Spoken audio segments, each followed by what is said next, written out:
तो चलिए शुरू करते हैं।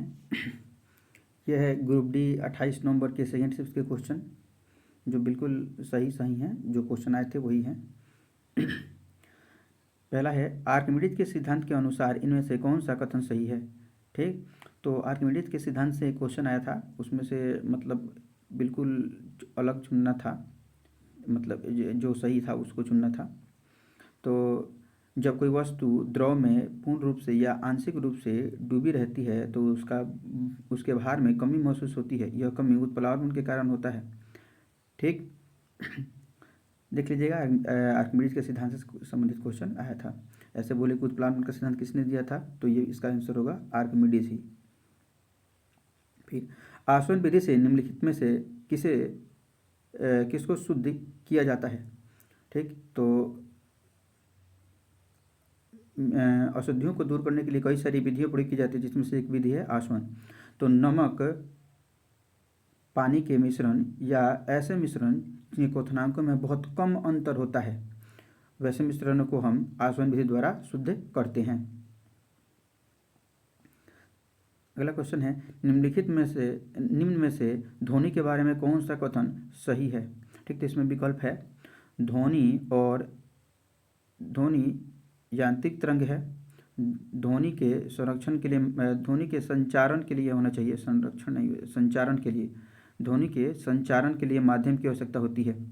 तो ए और बी दोनों सही हो जाएगा। इसके अलावा जो भी होगा उसमें शायद दिया था कि ध्वनि अयांत्रिक तरंग है, तो ध्वनि अयांत्रिक नहीं, ध्वनि यांत्रिक यानी मैकेनिकल वेव है। ठीक है,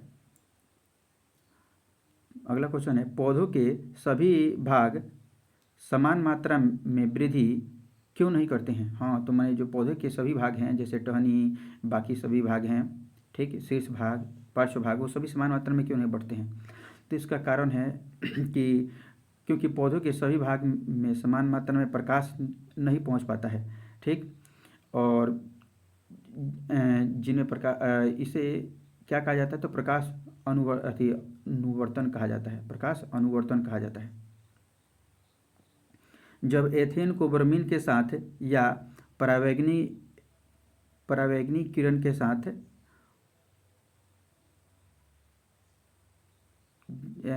जब एथेन को ब्रोमीन के साथ या परावैंगनी यूवी रे के साथ ऊष्मा में मिलाया जाता है तो क्या बनता है। तो जब इस अभिक्रिया कराएगी तो ethane bromide plus hydrogen gas बनेगा। तो उसमें सिर्फ एथेन ब्रोमाइड ही ऑप्शन में था, तो आप यही मारिएगा। ग्लोबल स्टार्टअप इकोसिस्टम रिपोर्ट के अनुसार 2025 में भारत का सर्वाधिक स्टार्टअप देने वाला शहर कौन सा है, तो बेंगलुरु। ठीक, सर्वाधिक स्टार्टअप देने वाला शहर कौन सा है, बेंगलुरु। विश्व में कौन, तो न्यूयॉर्क। ठीक, इंडेक्स से भी क्वेश्चन आ रहे हैं, तो आप ये भी देख लीजिएगा। सबसे पहले चैनल को सब्सक्राइब कर लीजिए, ठीक, लाइक कर लीजिए, ताकि आगे का वीडियो बनाने के लिए मोटिवेशन मिलता रहे। अगला क्वेश्चन है, निम्न में से कौन सा यौन रोग विषाणु जनित है। ठीक, तो इसमें भी विकल्प है, HIV, option B gonorrhoea, option C क्षय रोग, ऑप्शन सी ये है डी होना चाहिए था, option D, option D typhoid. तो जानते ही हैं कि जो वायरस जनित यौन संक्रमण रोग है वो HIV एड्स इसी HIV वायरस से ही फैलता है, जो हमारे रोग प्रतिरोधक क्षमता को एकदम बिल्कुल कम कर देता है। अगला क्वेश्चन है, पाचन तंत्र में भोजन करने के बाद कठोर भोजन क्या होता है। ठीक, तो जैसे ही पाचन तंत्र में हम भोजन का ग्रहण करते हैं तो वो पचना स्टार्ट हो जाता है। ठीक, भोजन का पाचन कहाँ से स्टार्ट होता है, मुख से स्टार्ट हो जाता है। हाँ, यदि अगला क्वेश्चन है, यदि प्रजनन स्वास्थ्य अच्छा है तो गर्भावस्था में क्या परिणाम होगा। तो अगर प्रजनन स्वास्थ्य अच्छा है तो गर्भावस्था में बच्चा जो होगा स्वस्थ बच्चा पैदा होगा। ठीक, अगला है, भारत सरकार ने 100 तटीय शहरों के लिए मुख्य रूप से कौन सी योजना शुरू की है। तो ठीक, तो ये खुद प्रधानमंत्री द्वारा ही उद्घाटन किया गया था कि 100 तटीय शहरों में मुख्य रूप से मछुआरों के लिए कौन सी योजना शुरू की गई, तो जलवायु अनुकूल तटीय मछुआरा गांव योजना ये शुरू की गई थी। ठीक, यही विकल्प में था, ये सही भी होगा। 2025 में हुए कलिंगा फुटबॉल क्लब के विजेता कौन सी भारतीय टीम रही है? तो कलिंगा जो फुटबॉल का जो विजेता टीम रही है वह FC गोवा है। कौन कौन है? तो FC गोवा। आप उप विजेता देख लीजिएगा, अगली बार उप विजेता ही पूछेगा शायद। जब एक झूला अपनी औसत बिंदु से चरम बिंदु की ओर जाता है तो उसकी ऊर्जा में क्या परिवर्तन होता है? जब एक तो आंसर होगा स्थितिज ऊर्जा बढ़ती है और गतिज ऊर्जा का मान घटता है। ठीक, जब चरम बिंदु की ओर जाता है तो मैंने अपने स्थिरांक की ओर जाता है तो स्थितिज ऊर्जा का मान बढ़ जाएगा और उसकी दोलन धीरे धीरे रुक जाएगी, अर्थात गतिज ऊर्जा का मान क्या हो जाएगा? कम हो जाएगा। हैप्पीनेस इंडेक्स 2025 में पहले स्थान पर कौन सा देश रहा है? तो फिनलैंड। हैप्पीनेस इंडेक्स में पहले स्थान पर कौन सा देश रहा है? तो जो खुशहाली सूचकांक है उसमें फिनलैंड एक नंबर स्थान पर रहा है और भारत का स्थान 118वां है।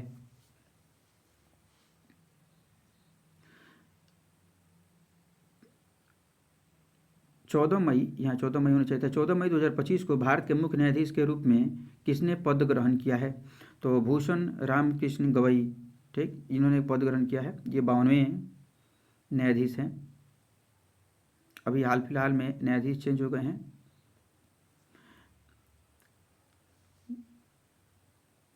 ग्लोरियस वर्ल्ड स्पोर्ट्स अवार्ड 2025 किस टीम ने जीता? ये क्वेश्चन कल भी आया था, तो रियल मैड्रिड ने जीता था।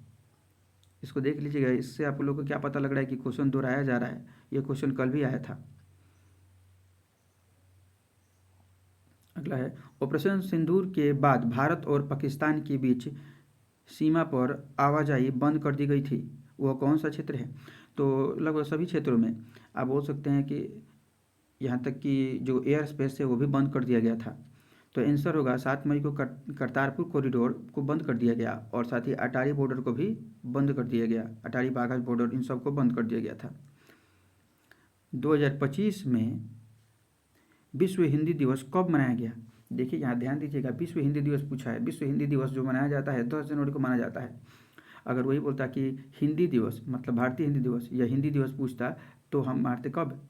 14 सितंबर को। भारतीय रिजर्व बैंक ने बैंकों को 2025 तक डोमेन से जोड़ने का निर्देश दिया है। ठीक, किस डोमेन से जोड़ने का निर्देश दिया है? तो उस डोमेन का नाम है बैंक.in पोर्टल से। मतलब भारतीय रिजर्व बैंक ने कहा है कि सभी बैंक जो हैं धोखाधड़ी और साइबर क्राइम से बचने के लिए, अपने ग्राहकों को बचाने के लिए बैंक.in डोमेन से अभी सभी बैंकों को जोड़ना है। और इस योजना के तहत PNB पंजाब नेशनल बैंक जो है वो पहला बैंक है जो बैंक डोमेन से जुड़ चुका है। हाल ही में कर्नाटक में करोड़ों रुपए की नकदी संपत्ति जब्त हुई, ठीक, और कार्रवाई की गई थी। ये किसके आदेश पर? तो मतलब ये कर्नाटक लोकायुक्त के द्वारा क्या हुआ था कि कर्नाटक में विभिन्न सरकारी अधिकारियों पर छापामारी की गई थी, जिसमें से 10 सरकारी अधिकारियों पर पहले बार हुआ।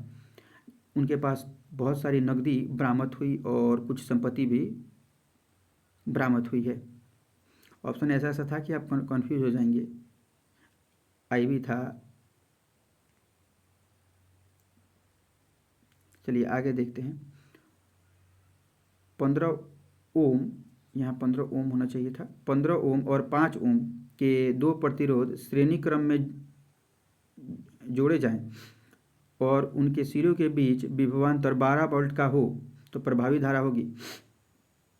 तो जब कभी श्रेणी क्रम में जोड़ा जाता है तो प्रतिरोध आपस में जुड़ जाते हैं, ठीक। तो श्रेणी क्रम में बस सीधे ही जोड़ दिया जाता है। 15 और 5 20, ठीक। अब हो जाता है तो हमें तो रेजिस्टेंस कितना हो गया? तो 20।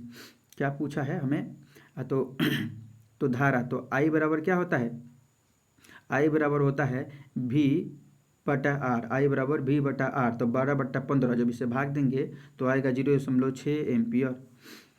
परमाणु, अगला क्वेश्चन, परमाणु में इलेक्ट्रॉन कहाँ होते हैं? तो परमाणु में इलेक्ट्रॉन धन आवेशित नाभिक के चारों ओर घूमते हैं, क्योंकि इलेक्ट्रॉन ऋणावेशित होता है तो ये धनावेशित नाभिक के चारों ओर घूमता है, ठीक।